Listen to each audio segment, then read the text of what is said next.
All right, I'm out here in the shop, and I'll be honest, I've been procrastinating on putting these cylinder heads together. And the reason why I've been procrastinating is because there's 32 valves to clean, 32 valves to lap, 32 valves to then install, and then 32 lash adjusters to bleed down, and then 32 cam followers to install. This is probably the most tedious section of putting this engine together. It just takes a long time.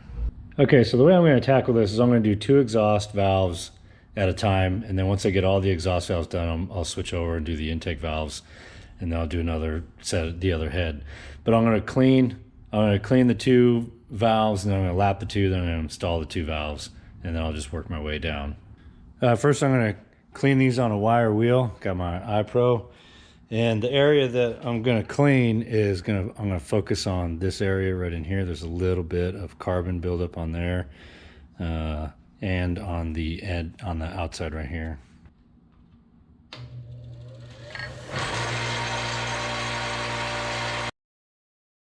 All right, here's how it looks after.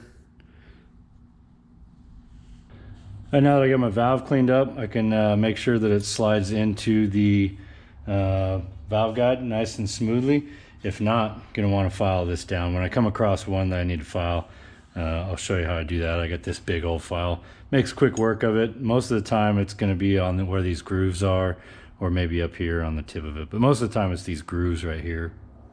All right, to lap these valves in, I got a little bit of valve lapping compound and a valve lapping tool. Take a little bit of compound, put it around the valve seat area on the valve. Go ahead and slide this guy in place. And now I'm just gonna spin this thing a few times.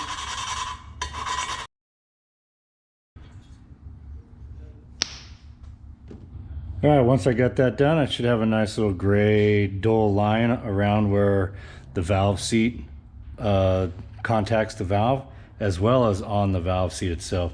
Now that helps me know that my valve isn't bent, and that it's going to get help it seal. Here you can see the difference. This one's been lapped and this one has not been lapped, so you want that gray line all the way around it. Also inside on the valve seat, and this one here, I got right on this edge right here, it's not really graying out, so I'm not really liking that too much. All right, I'm gonna go ahead and do the next one, see how that looks. One tip I'll tell you is when you put that lapping compound on here, try not to get it up here on the stem area. You don't want it going down into your valve guide. All right, I'm not super happy with how this one came out. See how this one's still kind of gold right in here? You can see there's a thin line of gray down towards I guess the top part of it. Look, it's upside down. It should be all the way around. Like this one, you can see that it's gray all the way around. That would be a concern for mine. I'm just gonna run it though, and we'll see what happens. If this was something I was building for a customer, I'd probably take it to a machine shop, or I'd get some stones and cut that down a little bit to try and get that out of there. I don't like it. And this is number 8 too. Number 8 is one that gets pretty hot. All right, I got all the exhaust valves lapped in on this cylinder head. I did have this thing backwards, so the first couple that I lapped were the wrong valves, so I switched this head around so that the front is pointing here, and then I went through, cleaned all the exhaust valves and lapped them all in. All right, now I'm gonna flip this head over and install the exhaust valves. Every one of them looked pretty good. I was more concerned with that any of the valves were bent, and they all look really good. So there's lots of different tools to put the valve springs back in, but the tool I'm gonna use, I need to take these girdles off.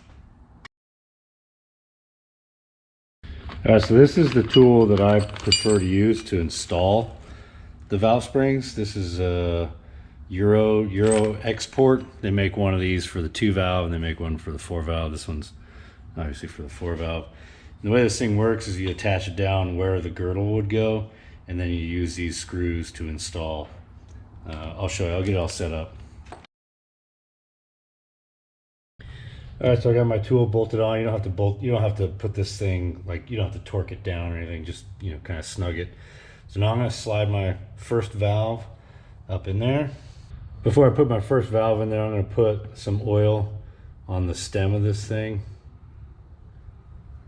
And now I'm gonna slide it into place and put a rag underneath it to keep it from falling down in.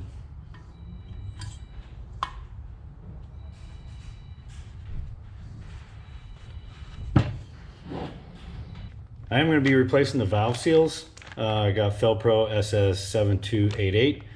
I like this kit because it comes with these little installation tools. This is going to help protect the valve seal as it goes down on there. So I'm going to put a little bit of oil on this valve seal here, and then the way you do is you take this little straw thing, you put it over the valve, and now lower the seal over the valve. That way the seal, when it doesn't get caught on those grooves and damage it. All right, now I got the valve spring, and wipe that down a little bit. Set that over the top of the valve.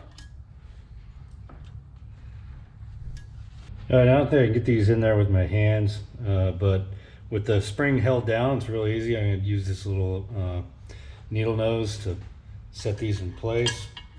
All right, with the keepers in place, now I just need to unscrew this.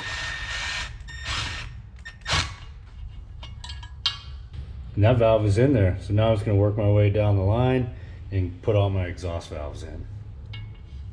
All right, I got all the valves in there for the exhaust side. And hopefully this will be the last time that I have to take these cam caps off. So I'm going to go ahead and put this cam in place. Before I put this cam in there, I'm going to put some assembly lube down.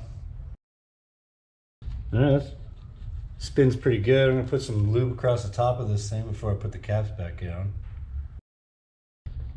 And now with the caps going on there, of note, like these gold ones, they're a little bit shorter than these darker ones. They need to go in this edge right here. So if you get your bolts mixed up, make sure the shorter ones are on this outer row, this exhaust side row. These get torqued to 90 inch-pounds.